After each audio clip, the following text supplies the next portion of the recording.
been invited at very short notice, like half an hour ago, to join Steve Boxall. He owns his own business, training people to fly. And the last time I met up with him was a few years ago when he had a spare seat in a hot air balloon that he was flying. I think the airstrip is along here. Here we are. I usually lose my way. Looks as though some flying goes on here. Oh, hi. How you doing? Hi, Steve. Nice to see you. Good, good. Long time no see. Well, what's the deal today? Okay, our plan today is probably either go for a tootle round, or maybe if you want to go somewhere, we might nip down to Popham Airfield, which is just over near Basingstoke. Wow, what a treat. Great. You see, Steve also has a smart car. He has the 4-bore version. I've got a little 4.2 version. Amazing little cars. And the hangar's all the way down the end on the right. Yes, I remember when I flew in your balloon with you a few years. We passed over here. A few years. I was thinking about that. That was probably 25 to 30 years ago. Oh, you're joking. I just not. My God, we were both young men then, I think. Absolutely. So it's an American designed kit, which was built by my brother and his mate. And yeah, 2-seat metal low-wing sports aircraft. It's great doing things on the spur of the moment. Stephen's mother, who's sadly deceased, was a long-standing patron of my modern furniture, and Steve's inherited some of my furniture. That's how we know each other. Still quite frosty here. It's about midday on a December Sunday. Sun coming up. Vapor trails in the sky. It's quite an unusual aircraft, as much as it does actually run on diesel rather than on aviation gasoline. So just checking the gear leg there, antennas underneath. Okay, exhaust wobbles the normal amount. Go check the oil in here.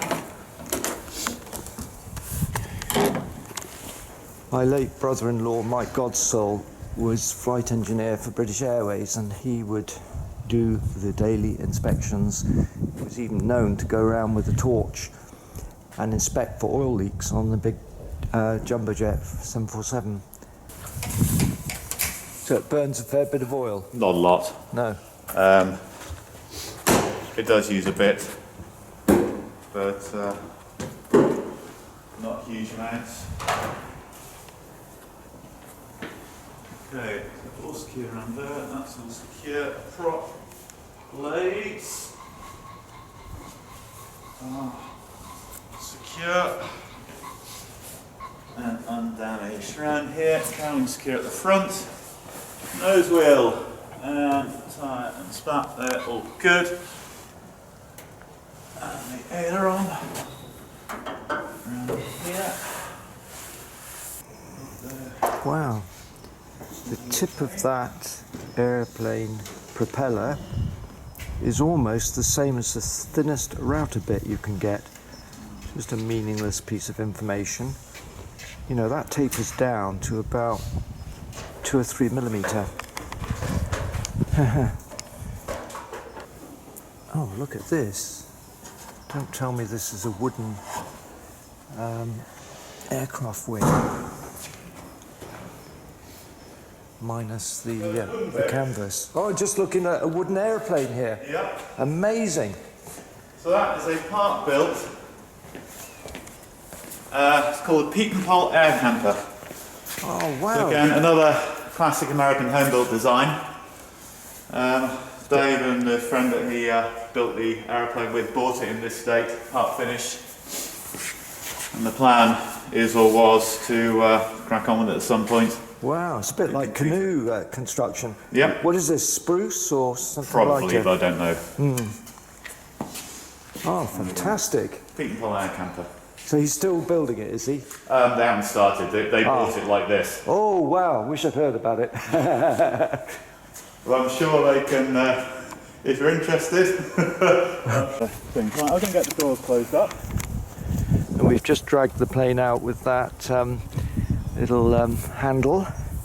It's quite easy to drag out. So I guess we must be facing against the wind to get maximum lift, I think. It's either that or with the wind. Now I know it's a stupid question, Steve, but do we take off against or with the wind? Into the wind. So we want the lowest ground speed possible when we take off. So the wind's coming this way? So the wind's coming this way down the runway. Oh, we go with the wind. Okay, so we're going to go into the wind. Yeah, I thought we went into the wind. Speed on takeoff. Okay. So if you want to wander around the far side, I'll get the canopy down so that we'll start to warm up a little bit. Got some heating from there. Okay, let me get my harness. So this plane's about 6 or 7 years old. Oh look, a wooden joystick. I really do feel it's a little bit more at home, do you? Comforted now. Yeah, as long as it doesn't come off in your hand, it's fine. Oh, great. Now he's going to bring out his classy shades. No, unfortunately not. Oh. These are my old bloke, my old bloke reading glasses. Oh, you're wearing some really trendy ones before. No, nothing. Oh, right, yes. So we're in a little airfield in Wiltshire and about to take to the skies, and it looks pretty good up there. Got my checklist on there. And on the other side, I've got my GPS. Okay, Jeremy, so now you're in the aircraft. I don't want you to get out until I say that you can. Okay. We won't get out until the engine has stopped, until the propeller has stopped. If you do need to get out in an emergency, okay, you need to release your buckle there. And the canopy release is this red knob here. Okay, yellow knob here, beg your pardon. Yeah. Okay, and then the one here. I'll just shut the canopy and then you can see it. Bring that down. Yeah, that's fine. Okay, so this is our route on here. So we've got a takeoff point at Wadswick. We're going to route north of Salisbury Plain. Okay, take a little right turn, and that's going to bring us round towards Popham. And this is Basingstoke here. So Popham's right next to the M3A303. Wow. Okay, so that's our little route. So I'm just going to run through my checklist now. So we are in. Okay, internal pre-start, so mobile phones we don't have to worry about. External check is complete. Loose items are all stowed, there's nothing rolling around in the aircraft. Well, Steve's just hopped out a moment because in his explaining to me how the aeroplane works, etc., he forgot to put fuel in. Minor detail. Well, I hope Steve isn't a rule breaker like I am, because I see that aerobatics and intentional spinning is prohibited, but I also notice the word intentional.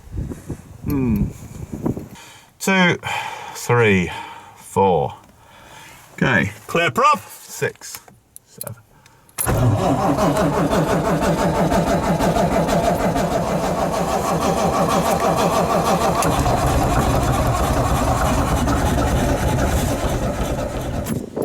Well, for some reason the engine isn't starting and Steve's just checking a sample of the fuel.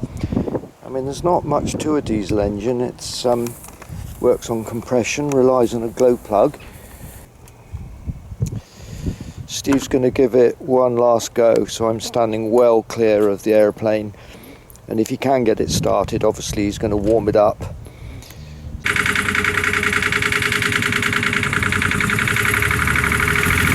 Well, he's got it going.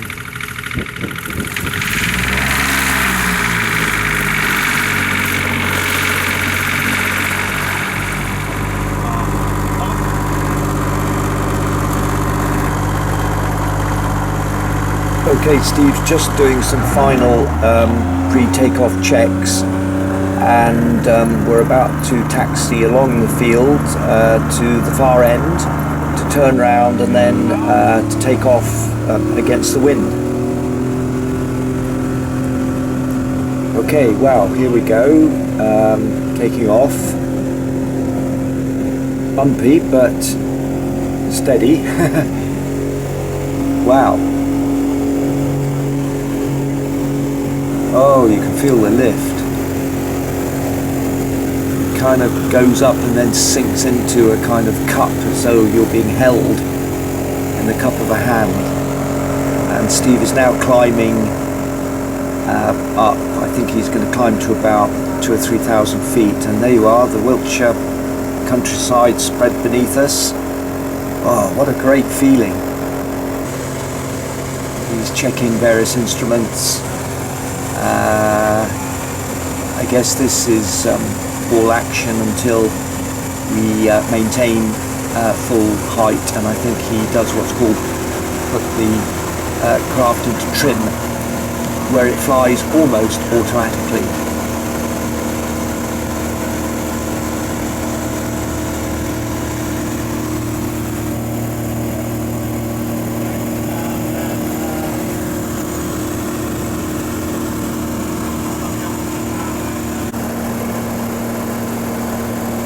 It's indescribable. I can see how flying is such a passion for people, and I feel so privileged at such short notice to be invited to passenger Steve's aeroplane.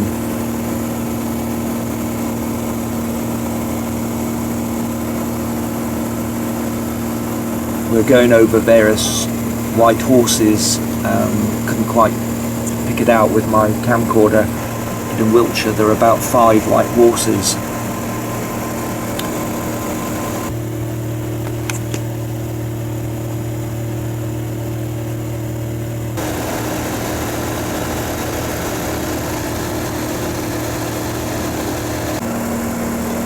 Now, unfortunately, we can't hear Stephen's commentary, so I'm adding mine.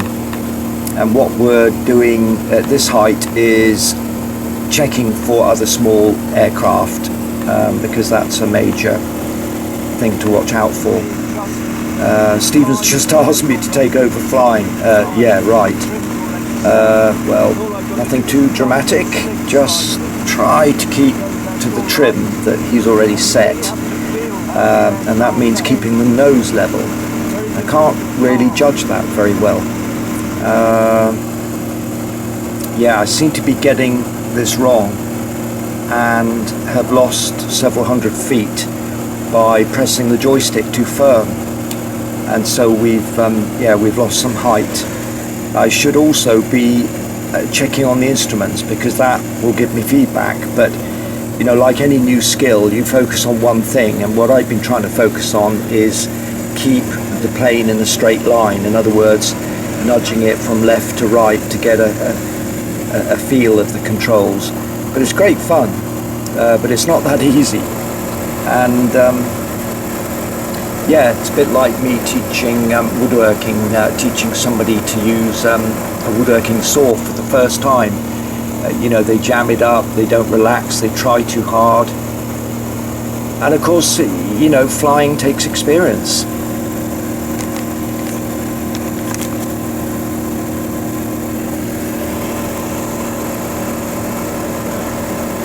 Okay, Stephen's now taking over the controls, and he's going to land the aeroplane, and we're coming down to land at Popham airfield, Popham near Basingstoke.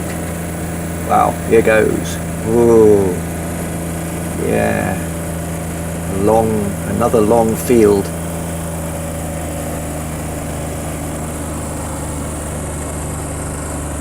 Glides in, then touchdown.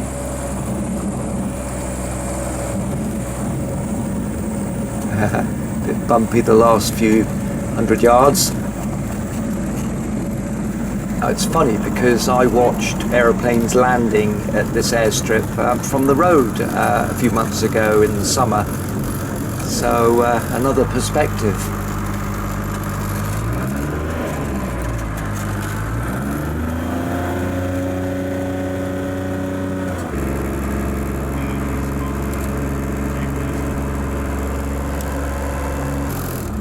And that is off. Good. Oh, fantastic, Stephen. Brilliant. No problem. Lovely landing. Yeah, you pleased with the landing? Oh yeah, quite nice. Yeah, Definitely. nice and smooth. Great. Okay. Oh, what a thrill. Yeah, so tell me about the aeroplane, Stephen. So my brother Dave and his friend Steve built the aeroplane over a period of about 6 years, partly in a garage and partly at the airfield at Woodworking. The aircraft comes as a kit, and depending on which kit you buy, there are various levels of amount of work you had to do, and they bought the one with the most work to do because actually for them the exercise was to build an aeroplane. That's what they wanted to do. Neither of them actually flew aeroplanes at that time. My brother was a balloon pilot and Steve didn't have a license, so they had to learn how to fly in order to fly the aeroplane. And I guess they finished it maybe about 6 or 7 years ago. Aircraft's made out of aluminium, so there's an awful lot of drilling and riveting to do. So one of the main things is thousands and thousands of rivets. The engine is relatively unusual, being a 120 horsepower diesel. There aren't many of them around. At the time it was fairly new. Because it was a non-standard engine for the aircraft, they had to build their own cowling and various other things, and that added quite a lot of time onto the project. So, labour of love really for them, and I've been very fortunate in the last couple of years they've allowed me to fly it as well, which is great. And in terms of certification? Okay, so the aircraft operates on something called a permit to fly. So home-built aircraft operate on permits to fly. They're administered by a club, an association called the Light Aircraft Association. So they supervise the building of the aircraft, and once it's built, they can recommend to the Civil Aviation Authority that this permit to fly is issued, and then once that is issued, they then keep an eye on the ongoing airworthiness and maintenance and that sort of thing. So a bit like a car, every year the permit to fly has to be renewed, and so the aircraft has to go through an inspection for that renewal. And what's the furthest the plane's flown? Well, interestingly, they don't fly it very far. It's actually got a 9-hour range to dry tanks. So it'll cruise about 120 knots, so you could get over 1,000 miles in it. So where would that take you then if you... Most of the way to Moscow. Would you want to go to Moscow? No. Somewhere in sunnier. practice, it very rarely flies for more than an hour and a half or so at a stretch. Because, to be honest, all of us who fly it regularly, we follow a fairly typical general aviation profile, which is we fly for 30 minutes to an hour or so to another airfield, because it's what we like doing. We land there, we have a cup of tea and a cheeky snack, and then head back again. I've flown it, from here from Wadswick to York on a couple of occasions. I don't really think it's been much further than that. No. But it's certainly very capable. You could fly it, down to south of France or Spain or whatever without any problems if that's what you wanted to do. And we're done. Well done. Terra firma. Thank you very much, Stephen. What a treat. My pleasure. My absolute pleasure. I'm so pleased you could come along. Well, that was absolutely fantastic, and at such short notice as well. So the last thing to do is help Stephen just clean over the plane to get rid of bugs and make it absolutely ship shape for the next flight.